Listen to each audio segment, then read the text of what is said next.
Hi everyone, so today we are going to explain about Mantophasmatodea. So in this video we are talking about 5 categories which are classification and distributions, characteristic and physical features, behavior, ecology and habitats, and also their life cycle and their reproductive system. First, the classifications and distribution.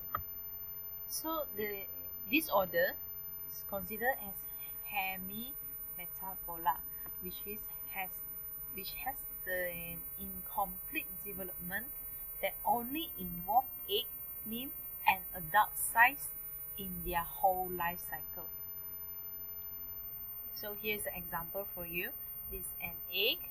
Then after growing up, it will become a nymph and the bigger size, and then only will become an adult size.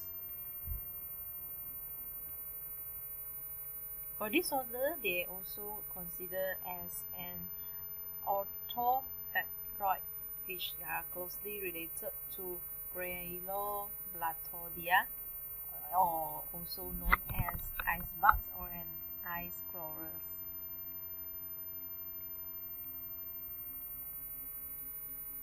Okay, here's some example of this. So for the distribution, it is very rare that can be and only can be found in Tanzania, Namibia, and the southwestern corner of South Africa. The living members of this order have been found only in the Brandberg and Irongo Mountains of Namibia and the Western Cape Province of South Africa. So now I'm going to explain the physical characteristics of order Mantophasmatodea. Their antenna is slender, filiform, and have many segments. They have a mandibulate mouthpart and their head is distinct and hypognathous. Their body is cylindrical, some are striped and dotted. Their tarsi are 5-segmented, but the first 3 are joined together. Other than that, their cerci are short and 1-segmented, and their front and middle legs are slightly enlarged and have 2 rows of short and sharp spines. Their hind legs are slender and lack rows of spines. They are usually brown, grey, green or yellow in color. The males are usually smaller than the females. Both sexes are wingless and resemble young mantids or stag insects. Other than that, they also have compound eyes, and each with many individual lenses are well developed but are simple eyes. Those with only a single lens each are absent. The abdomen consists of 10 well-developed segments and a much smaller 11th segment. The tip of the abdomen has a pair of projections, and in females, these projections are short, but in males, they are much more longer and curved. In the females, the 8th and 9th segments have 3 structures that together form a short egg-laying device or ovipositor. Sekarang saya akan terangkan tentang behavior of Mantophasmatodea insect.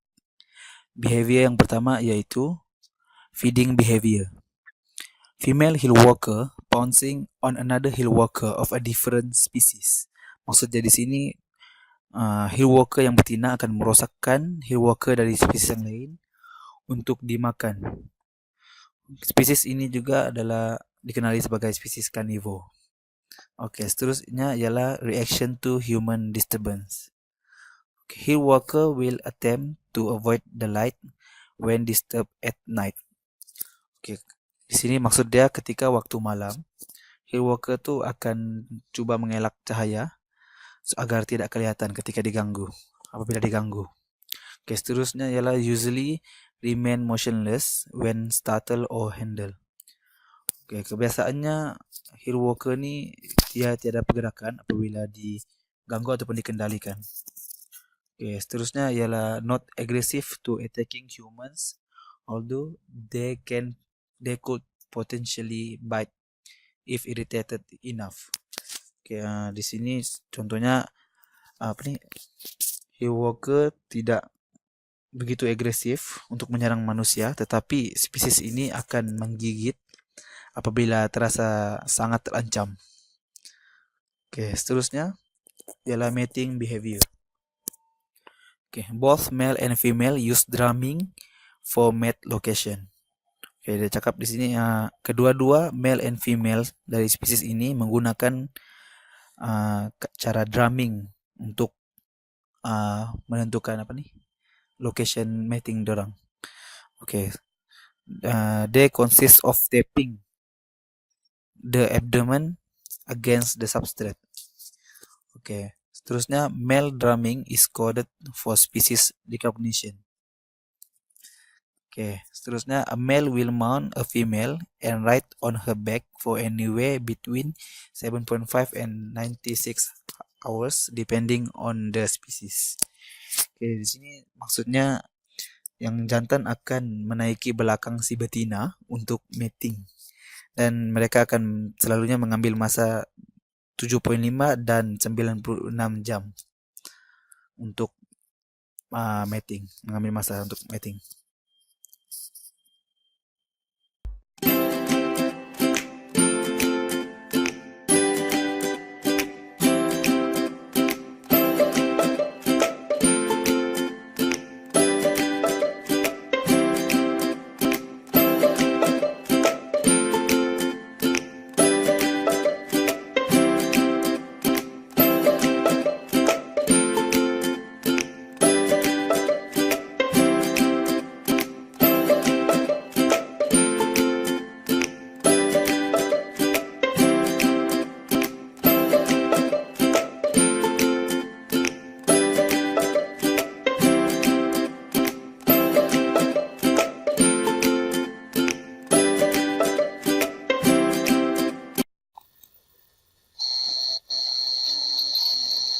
So, hi, I'm Siti Marahashikin para Aing binti Nardin. So, the next part is life cycle and reproduction of Mantophasmatodea. So, this is Mantophasmatodea. I would like to talk about Mantophasmatodea's life cycle, how they develop, their reproduction, and how they mating.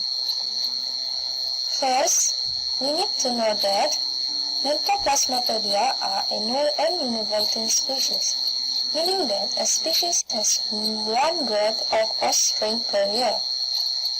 Mantophasmatodea are hemimetabolous and they adopt their life cycle on seasonal rainfall. This shows the life cycle of Mantophasmatodea. In spring, female deposit an egg pod containing 10 to 12 eggs in sunshine. The pods are formed from sand and a secretory liquid to protect the eggs. It lies superficially 0.5 to 2 cm deep in the sandy soil. The egg lie dormant through the hot dry summer and reaching maturity. They hatch and develop during the wet winter after the first autumn rains.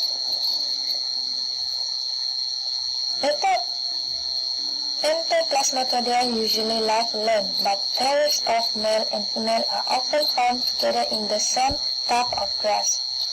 The male and female approach each other by using acoustic communication, which is drumming, by using single vibration call, which is produced by the tapping the abdomen onto the substrate of grass or bushes. That means female have pronounced drumming organ on the subgenital pad, while female tap in the absence of any specialized organ. Afterward, they perform an extra prolonged mating time, which can take up to 12 days.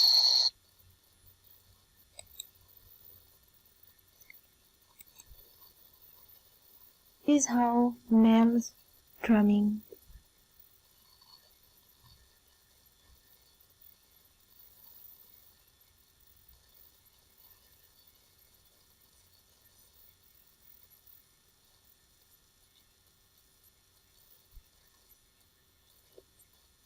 Thank you.